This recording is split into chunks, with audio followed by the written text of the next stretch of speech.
I'm always excited to show you this home, 19 Kulaman Crescent in Glenmore Park. And why is that? Great location, almost 1200 block with 2 rear gardens and side access. Plenty of space for boat, caravan, maybe a second dwelling. Let's go and have a look inside and see what it's all about.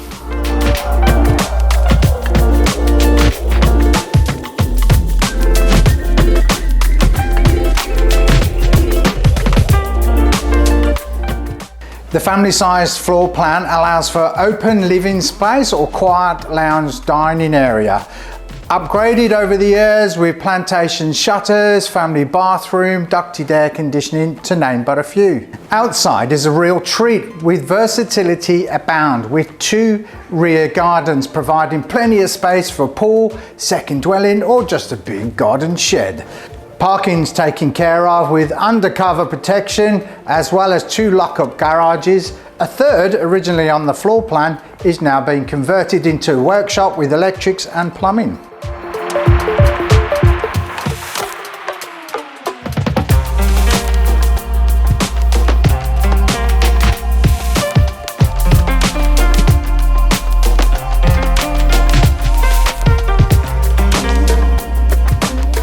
A spacious, family-friendly home, I'm sure you'll agree, with lots of opportunity and versatility. I'm Trevor Holmes, as always, bringing you the best homes. I look forward to seeing you at the open inspection.